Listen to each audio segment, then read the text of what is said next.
পড়তেছে বিশ্ব সংবাদ। বাইডেন আমলে নিযুক্ত সব অ্যান্টনিকে বরখাস্তের নির্দেশ ট্রাম্পের। এ নিয়ে থাকতেছে বিস্তারিত প্রতিবেদনে। দিল্লির মুখ্যমন্ত্রী হিসেবে বৃহস্পতিবার শপথ নেবেন রেখা গুপ্ত। এ নিয়ে বিস্তারিত প্রতিবেদনে।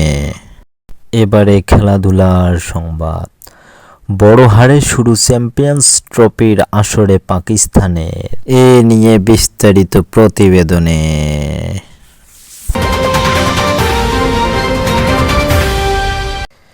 বিশ্ব সংবাদ প্রবাহ। এবারে বিস্তারিত। বাইডেন আমলে নিযুক্ত সব অ্যান্টনিকে বরখাস্তের নির্দেশ ট্রাম্পের।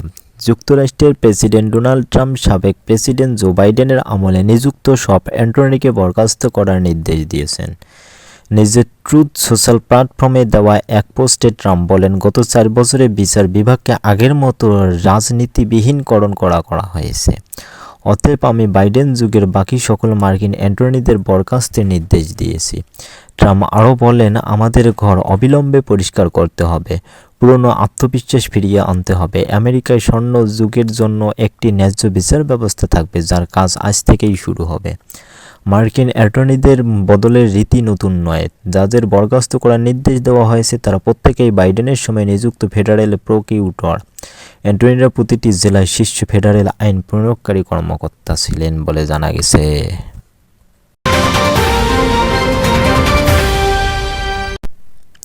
দিল্লির মুখ্যমন্ত্রী হিসেবে বৃহস্পতিবার শপথ নেবেন রেখা গুপ্ত। দিল্লির মুখ্যমন্ত্রী হিসেবে শালিমার বাগ কেন্দ্র থেকে নির্বাচিত রেখা গুপ্তকে বেছে নিয়েছে ভারতীয় জনতা পার্টি বিজেপি। আগামীকাল বৃহস্পতিবার দুপুর 12টায় ঐতিহাসিক রামলীলা ময়দানে প্রধানমন্ত্রী নরেন্দ্র মোদীর উপস্থিতিতে নতুন মুখ্যমন্ত্রী সহ মন্ত্রিসভার অন্য সদস্যরা শপথ নেবেন। খবর টাইমস অফ ইন্ডিয়ার দীর্ঘ 27 বছর পর বিজেপি দিল্লিতে ফের ক্ষমতা ফিরে পেল। বিজেপির শেষ মুখ্যমন্ত্রী ছিলেন সুষমা স্বরাজ। তার কন্যা দিল্লির সংসদ সদস্য বাসুরি স্বরাজের নামে মুখ্যমন্ত্রী হিসেবে বিবেচিত হচ্ছিল। কিন্তু উত্তরাখণ্ড, রাজস্থান, মধ্যপ্রদেশ ও হরিয়ানার মতো দিল্লির ভারও তুলে দেওয়া হয়েছে নতুন মুখের হাতে। দিল্লির রাজনীতিতে রেখা গুপ্ত স্বল্প পরিচিত। এই প্রথমবার টিকিট পেয়ে তিনি নির্বাচিত হন। সুষমা স্বরাজ, শীলা দীক্ষিত ও অতিথির পর এবার রেখা হচ্ছেন দিল্লির চতুর্থ নারী মুখ্যমন্ত্রী। মুখ্যমন্ত্রিত্বের প্রবল দাবিদার অবশ্য ছিলেন প্রভেশ সিং ভার্মা। তার বাবা সাবেক সিং ভার্মা একসময় দিল্লির মুখ্যমন্ত্রী হয়েছিলেন। এবার ভোটে প্রবেশ হারান আম আদমি পার্টির নেতা সাবেক মুখ্যমন্ত্রী অরবিন্দ কেজরিওয়ালকে। দিল্লি বিধানসভার ভোট গণনা হচ্ছে 8 ফেব্রুয়ারি। একাধিক দাবিদারের মধ্যে মুখ্যমন্ত্রী হিসেবে কাকে বেছে নেওয়া হবে তা ঠিক করতে যথেষ্ট সময় যায় শীর্ষ নেতৃত্ববৃন্দদের। বুধবারে প্রথম দলীয় সংসদীয় বোর্ডের বৈঠক বসে। এরপর বোর্ড মনোনীত পর্যবেক্ষকরা নির্ধারিত বিধায়কদের সঙ্গে কথা বলেন। এরপর পরে পরিষদীয় দলের বৈঠকে সেখানে রাত 8:30টায় নতুন মুখ্যমন্ত্রীর নাম ঘোষণা করা হয়। যদিও এর আগে বৃহস্পতিবার শপথ গ্রহণ পর্বের চিঠি বিলি করা হয়। এই চিঠিতে অবশ্য মুখ্যমন্ত্রী হিসেবে শপথ নিচ্ছেন সেই উল্লেখ ছিল না। শপথ গ্রহণ অনুষ্ঠানে আম আদমি পার্টির 2 সাবেক মুখ্যমন্ত্রী অরবিন্দ কেজরিওয়াল এবং আতিশির সঙ্গে কংগ্রেসের দ্বিতীয় দিল্লির প্রদেশের সভাপতি দেবেন্দ্র যাদবকে আমন্ত্রণ জানানো হয়েছে বলে জানা গেছে।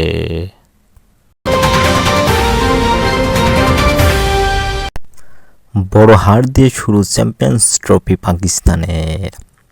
29 বছর পর পাকিস্তানে আয়োজিত হচ্ছে কোনো আইসিসি টুর্নামেন্ট। তবে সে টুর্নামেন্টের স্বাগতিক হিসেবে শুরুটা মোটেও ভালো হলো না পাকিস্তানের।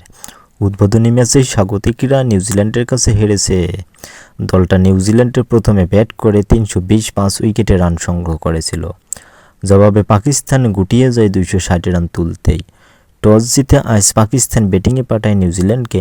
সফরকারী হয়ে উইল ইয়াংস 107 বলে সেঞ্চুরি করেন এবং এরপর টম লাথাম মাত্র 95 বলে সেঞ্চুরি তুলে নেন। গ্লেন ফিলিপস শেষ দিকে 39 বলে 61 রানের ঝড়ো ইনিংস খেলেন, যা নিউজিল্যান্ডকে বড় পুঁজি করতে সাহায্য করে। পাকিস্তানের বোলারদের মধ্যে নাসিম শাহ এবং হারিস রৌফ কিছু সাফল্য পেলেও প্রতিপক্ষের ব্যাটিং তাণ্ডব থামাতে পারেননি। 321 রানের লক্ষ্য তাড়া করতে নেমে পাকিস্তানের ইনিংস শুরু থেকেই ধীরগতির ছিল। বাবর আজম এবং সাউথ শাকিলের উদ্বোধনী জুটি কোনো ঝুঁকি না নিয়ে খেললেও চাপে পড়ে যায়। শাকিল উইংস ও রোকের বলে মাত্র 6 রান করে আউট হন। ফখরজামান চোটের কারণে পরে ব্যাটিং করতে নামেন। বাবর আজম 81 বলে 50 করলেও তার ধীরগতির ব্যাটিংয়ে দলকে সমস্যায় ফেলে। তিনি 60 বলে 53 রান করে বিদায় নেন। মাঝের ওভারে হারিস রূপ, খুরশিদ শাহ এবং শাহিন আফ্রিদি কিছুটা প্রতিরোধ করেন।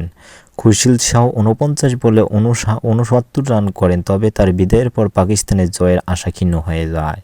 শেষের দিকে পাকিস্তানের ব্যাটিংয়ে লাইন আপ তাসের মতো ভেঙে পড়ার মতো একটি অবস্থা।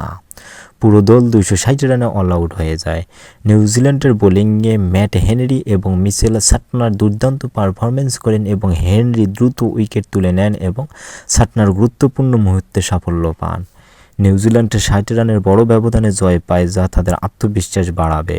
অন্যদিকে পাকিস্তানকে নিজেদের ব্যাটিং ও বোলিংয়ে নতুন করে পরিকল্পনা করতে হবে বলে আশাবাদ ব্যক্ত রাখে।